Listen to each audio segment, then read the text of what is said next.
There's a sentence that closes this book, and it sounded like a slogan the first time I heard it. The kind of thing that looks good on a wall and means almost nothing in practice. Discipline equals freedom. 12 chapters later, having actually tried to live inside every idea that led up to it, it doesn't sound like a slogan anymore. It sounds like the only accurate summary available for everything this whole series has actually been about.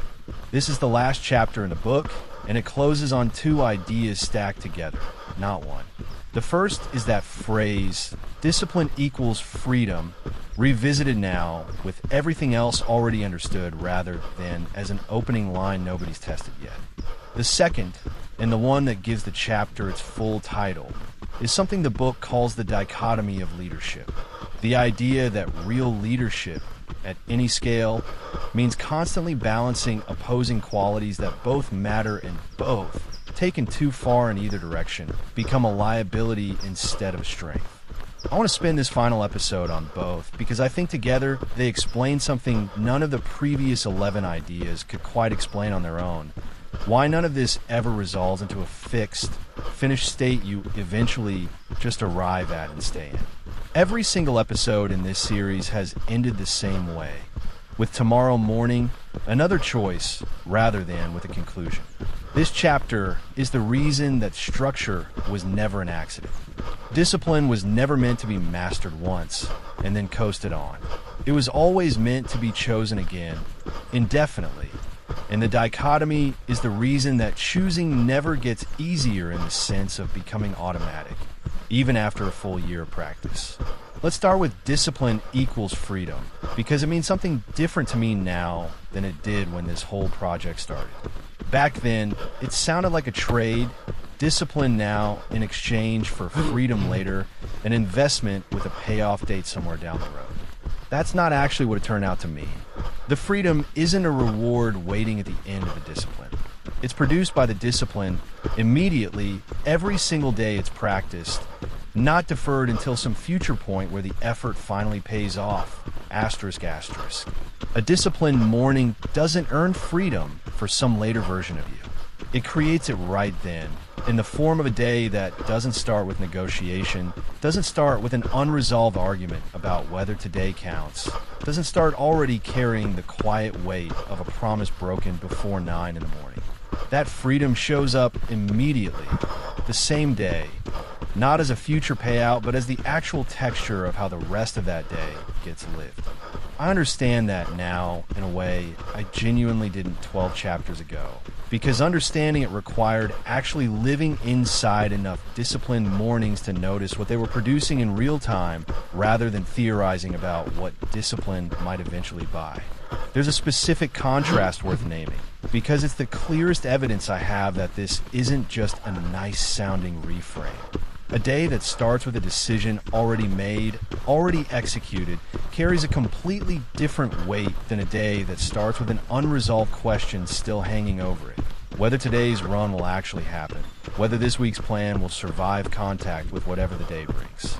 The first kind of day has room in it for everything else that matters: work, family, the ordinary business of living, because the one recurring negotiation that used to eat quiet background attention has already been settled. The second kind of day carries that unresolved question everywhere it goes, a low, persistent hum underneath everything else, whether or not it's consciously noticed. That hum, more than anything else, is what discipline actually removes, and removing it is the freedom the whole phrase is pointing at. The second half of this chapter, the dichotomy of leadership, is the part that ties everything else in this series together. And I think it's worth walking through carefully because it reframes several earlier ideas rather than just adding a new one on top. Real leadership isn't about picking a single virtue and maximizing it. It's about holding two opposing qualities in tension at once and finding moment to moment where the actual balance point sits. Asterisk, asterisk. Confident, but not cocky. That's ownership and checking the ego, held together rather than treated as separate chapters.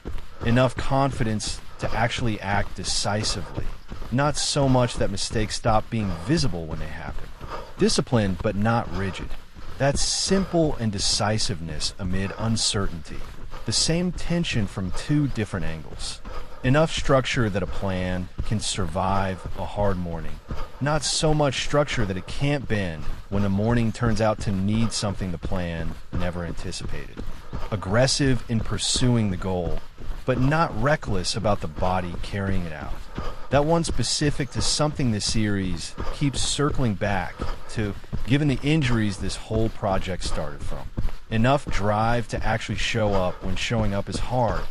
Not so much drive that an honest signal from the body gets overridden by sheer stubbornness. Caring deeply about the people this affects, without letting that care make you unwilling to have a hard conversation when one's actually needed. That's leading up and down the chain, seen from a slightly different angle. Enough warmth that the people around this project feel genuinely considered. Not so much conflict avoidance that a real constraint never actually gets named out loud. There's a fifth one worth adding, specific to the discipline equals freedom idea itself, rather than borrowed from an earlier chapter directly. Structured, but not joyless. A plan built entirely around obligation, with no room left for anything that's simply enjoyable on its own terms.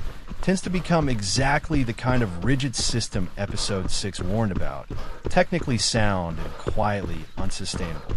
A plan with no structure at all, built entirely around whatever feels good in the moment, rarely survives contact with a genuinely difficult week. The actual dichotomy is a structure disciplined enough to hold under pressure, built around a purpose that still leaves room for something in it to be genuinely enjoyed, not just endured. None of these dichotomies resolve once permanently. They get rebalanced constantly, situation by situation, which is exactly why this whole series was never going to end with a final settled answer. Asterisk a cold. Stiff morning calls for a slightly different balance point between discipline and flexibility than a well-rested one does. A week with a genuinely worrying pain calls for a different balance between aggression and caution than a week with ordinary, expected soreness. The skill was never landing on the correct fix setting. It was developing the judgment to find the right setting for whatever situation actually shows up, which is a completely different kind of skill than simply picking a virtue and committing to it unconditionally. I want to talk about a dichotomy specific to this particular project, one the book doesn't name directly, but that's been running underneath this whole series from the very first episode. Vulnerability and strength, held together rather than treated as opposites. For a long time, I assumed those two had a trade-off against each other. That showing a bad week honestly meant sacrificing some of the strength this channel is supposedly demonstrating, and that projecting pure strength meant hiding anything that looked like weakness. The actual dichotomy isn't vulnerability versus strength. It's honesty about struggle, paired with continued discipline despite it. And the second half doesn't work without the first. Asterisk. A channel that only ever showed strength, never named a bad week honestly, would eventually stop being useful to anyone actually living through one, because it would quietly imply that struggle disqualifies someone from the whole project. A channel that only ever named struggle, with no accompanying discipline to show what happens next, would just be documentation of difficulty with no direction attached. What this whole series has actually tried to be, 12 chapters in, is both at once honest about the 40-something body and its history of injuries, and disciplined anyway, not instead of that honesty, but directly through it. I think back to the very first episode, standing at a door in the dark, and how much of what made that moment worth building a whole series around wasn't the discipline alone. It was the discipline visible right next to the honest admission of everything working against it, the injuries, the false starts, the years of believing this kind of consistency wasn't available to someone in this particular body anymore. Strength without that honesty would have been a performance. Honesty without the strength that followed, it would have just been complaint. Neither one, alone, was ever going to be worth 12 episodes. It's worth saying plainly that this dichotomy, honesty paired with continued discipline, is probably the one I'd point to first if asked what actually made a year of this sustainable, more than any single technique from any single chapter. Techniques come and go, adjusted as circumstances change, the way nearly every practice in this series has already been revised at least once along the way. The willingness to stay honest about the difficulty while refusing to let that honesty become the whole story is closer to a foundation than a technique, the kind of thing everything else in this series has quietly rested on the entire time, whether or not it ever got named directly until now. There's a boundary worth naming clearly, because dichotomy thinking can slide into something unhelpful if it's misread as simple compromise. Balancing two opposing qualities is not the same as splitting the difference between them by default, landing at a permanent, watered-down middle point regardless of what the actual situation calls for. Some mornings genuinely call for leaning hard toward discipline, pushing through ordinary resistance that isn't actually a real signal. Other mornings genuinely call for leaning hard toward flexibility, honoring a real signal the discipline would otherwise override. The skill isn't finding one comfortable middle setting and staying there permanently. It's accurately reading which direction a given situation actually calls for, and being willing to lean fully in that direction rather than hedging cautiously toward the middle out of the vague sense that balance always means moderation. This is worth being specific about because balance is one of those words that sound wise while actually meaning almost nothing if it isn't pinned down further. A permanently moderate approach to every single dichotomy, always splitting confidence and humility exactly down the middle regardless of circumstance, always applying exactly the same ratio of discipline to flexibility no matter what a given week actually needs, isn't balance in any meaningful sense. It's just a single fixed setting dressed up in the language of nuance. Real balance requires the full range to actually be available. Discipline pushed hard when a situation calls for it. Flexibility extended fully when a different situation calls for that instead, rather than a single average position applied uniformly regardless of what's actually in front of you. I think this is the real reason this idea was saved for the final chapter rather than introduced earlier. Every previous episode could be practiced as a fairly clear rule. On the outcome, check the ego, keep it simple. This one refuses to resolve into a rule at all. It's less an instruction than a description of the actual shape leadership takes once every earlier instruction has genuinely been absorbed. Not a checklist finished, but a set of tensions held actively for as long as the discipline itself continues. This connects directly back to decisiveness amid uncertainty, the idea from a couple episodes ago. Reading which direction a dichotomy calls for on a given day is itself a decision made under real uncertainty, without complete information, the same as any other call this series has covered. The dichotomy doesn't resolve the uncertainty. It just names clearly what the two poles actually are, so the decision, whichever way it goes, is made with a clear picture of what's actually being traded off, rather than by default or by accident. So here's what this looks like as a practice, and because this is the final chapter, I want to make it slightly broader than the single narrow habit each earlier episode has focused on. Pick one dichotomy from everything covered across this entire series: confidence and ego, discipline and flexibility, aggression and caution, vulnerability and strength, and notice honestly which direction you tend to lean by default without thinking about it. Most people have a default lean, one side that feels natural and one that requires deliberate effort to access. Naming your own default honestly is the first real step toward being able to choose the right balance point on purpose, rather than always landing in the same place regardless of what a given situation actually calls for. Then, this week, deliberately practice leaning the other direction in a low-stakes moment where the cost of overcorrecting is small. If your default is rigid discipline, Practice honoring one genuine flexibility signal without treating it as failure. If your default is loose flexibility, practice holding one firm line without immediately negotiating with yourself. The goal isn't to permanently switch which side you favor. It's to build enough range that both directions are actually available to you. So the eventual choice comes from reading the situation honestly rather than from only ever having one gear to work with. I want to be honest about my own default, since this whole series has tried to model the practice rather than just describe it.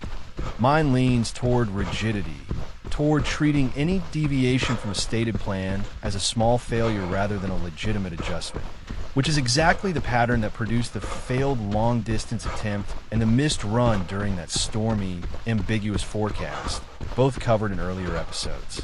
Naming that default honestly didn't fix it overnight. It did make it possible to notice in the moment which direction I was about to default toward, and ask whether that particular morning actually called for it, rather than applying the same rigid setting automatically regardless of what was actually happening.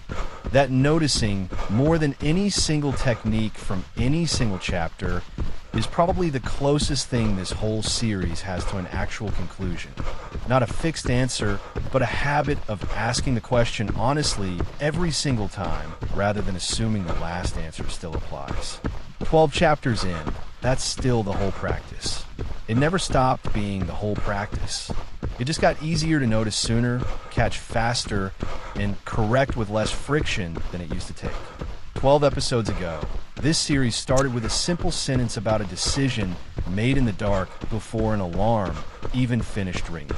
Everything since then has really been one long argument for a single idea, stated a dozen different ways, that the small, unwitnessed choices made consistently, honestly, and adjusted intelligently as conditions actually change are the entire mechanism behind everything that looks from the outside like transformation. There was never a secret. There was only ever the next honest choice, made again, the next morning, and the one after that. I want to walk back through that argument once, briefly, not as a full recap, but as a reminder of how each piece actually connected to the next. Ownership gave the whole thing a starting point. Nothing outside your control gets to explain a result that was actually yours. No bad teams gave that same idea a body to apply to treating training itself as a team that either gets led well or doesn't. Believe asked whether the reason underneath all of it was still genuinely held, or just repeated out of habit. Checking the ego asked whether the facts were actually being seen clearly, or filtered through whatever story protected the most comfortable version of events.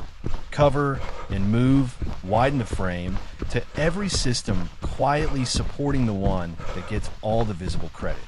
Simple stripped the resulting plan down to what could actually survive a bad morning. Prioritize and execute handled what happens when more than one problem shows up at once. Decentralized command and leading up and down the chain both dealt with communication in one direction and then the other. Plan gave the whole process an actual structure instead of a vague nightly intention. And decisiveness amid uncertainty asked what happens the moment none of the above has produced full clarity yet, which turns out to be most mornings. Every one of those ideas, looked at from here, was really just this final chapter's dichotomy showing up in a different costume. Two things that both matter, held in tension, requiring a fresh judgment call rather than a permanent, one-time resolution. There's a specific gratitude worth naming plainly before this closes, separate from the ideas themselves. A channel built around no face, no perfect body, just raw footage and an honest voice. Only works if people are actually willing to spend 20 minutes at a time with exactly that.